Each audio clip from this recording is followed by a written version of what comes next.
یعنی فرضی موت تو بیکار ہو گئی۔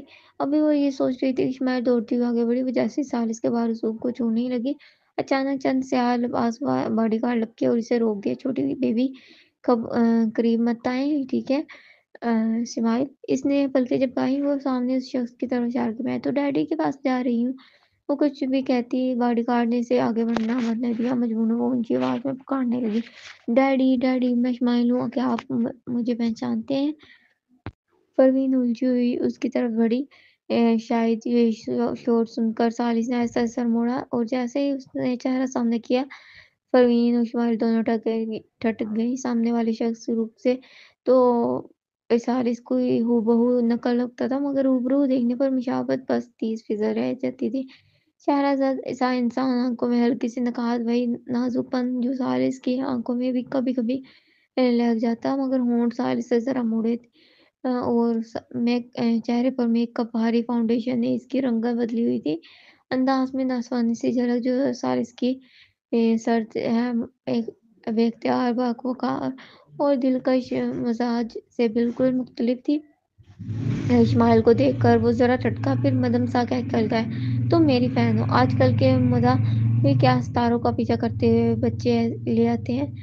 فین ستارہ پرستی؟ پروین حیران رہ گئی۔ ہاں کیلون، ادھر دیکھیں۔ پروین ابھی سنبھل بھی نہ پائی تھی کہ چند لڑکیاں جو ادھر ادھر کھڑی تھیں آگے لمکی۔ ہمیں معلوم ہوا کہ آپ فلم کی شوٹنگ کے لیے سوئٹزرلینڈ آ رہے ہیں، تو ہم تب سے آپ کے پیچھے ہیں۔ کیلون آٹوگراف دیں گے؟ کیلون ہارٹ کے لبوں پر ہلکی سی مسکراہٹ آئی۔ اس نے کھانسی کے ہاتھ منہ پر رکھا، پھر آگے بڑھ کر فین کی نوٹ بک لی اور روانی سے دستخط کر دیے۔ پروین نے خاص طور پر اس کی سائن پر نظر ڈالی، کیلون ہارٹ لکھتے ہوئے اس نے کی کلمی اٹھان بھی سالس کی منوس ہینڈ رائٹنگ سے مختلف تھی۔ وہ قریب آ کر ایک بار پھر غور سے دیکھنا چاہتی تھی۔ کم وقت میک اپ اتنا گاڑھا تھا کہ اصل نقوش پہچان بھی نہ آتے تھے، مگر اسی دم ایک باڈی گارڈ اس کے سامنے آ کھڑا ہوا، اس کی نظر روک دی۔ کیلون نے دستخط واپس کیے اور فین محبت سے بولی، ہم ہمیشہ آپ کا ساتھ دیں گے۔ ہمیں معلوم ہے کہ آپ بیرون ملک شوٹ پر رہتے ہیں، مگر آپ جہاں بھی ہوں گے ہمارے دل کے پاس ہوں گے۔ کیلون کے ہونٹ مسکرائے، اس کی آواز دھیما بلہجہ ٹھہراؤ میں لیے تھی۔ شکریہ۔ یہ دو لفظ سن کر پروین اور شمائل پھر ٹٹ گئی۔ ہاں یہی بات تھی، آواز بھی سالس جیسی، بس فرق اتنا تھا کہ سالس کی آواز اور گہری اور بھاری تھی، پروین کی نگاہیں کیلون پر اور دکھیلی۔ دل چاہا کہ اس کا میک اپ کچھ کر اصل چہرہ دیکھ لے۔ اس کی نظر کچھ زیادہ ہی تیز تھی۔ کیلون نے بھی سر موڑ کر دیکھ لیا۔ وہ جھک کر شمائل کے بال ہلکے سے بکھیرتا ہوا بولا، کیا تمہاری امی گھر میں روز میری ویڈیو چلا کر تمہیں کہتی ہے کہ یہی تمہارے پاپا ہیں؟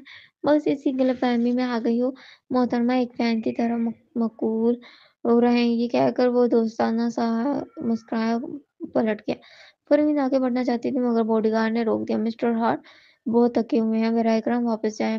مدحوں کو بھی مجبوراً ہٹنا پڑا۔ البتہ پروین چاہنے والے کیلون کی پوچھ پر ٹھٹکی باندھے دیکھتی رہی، خیال میں ڈوبی رہی۔ پیچھے سے حارث اور زینڈا بھی آگے، دونوں چھوٹے چھوٹے لڑکے بھی اسے سمت نظر گاڑے کھڑے تھے۔ کیلون باڈی گارڈ کے حصار میں نکل گیا، مگر ایگزٹ پر پہنچ کر وہ اچانک پلٹا، ان چاروں پر ایک تیرہویں بھری مسکراہٹ ڈالی اور گاڑی میں بیٹھ گیا۔ پروین اسی مسکراہٹ پر چونک گئی۔ اس کا چھٹا ہنس کہہ رہا تھا، یہ آدمی جانتا ہے کہ وہ کون ہے، پھر بھی وہ سالس سے کئی معنوں میں مختلف تھا۔ پروین کے ماتھے پر شکنجی گہری ہوئی تو حارث بولا، یہ ٹانٹ نہیں، ڈیڈی نے کبھی ایسے نہیں مسکرایا۔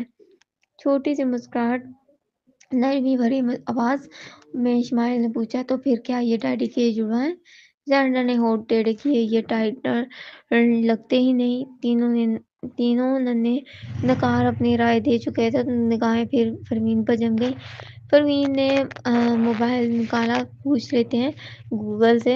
شعبے سے اسے سروکار نہیں تھا، اس لیے کیلون یا جو بھی تھا کا علم نہ تھا، مگر اگر وہ واقعی مشہور تھا تو انٹرنیٹ پر ضرور معلومات ملیں گی۔ یہ سوچ کر اس نے سرچ بار پہ ٹائپ کیا، کیلون ہارٹ۔ اگلے لمحے اسکرین پر کیلون ہارٹ کے بارے میں تفصیلات ابھرتی چلی گئیں۔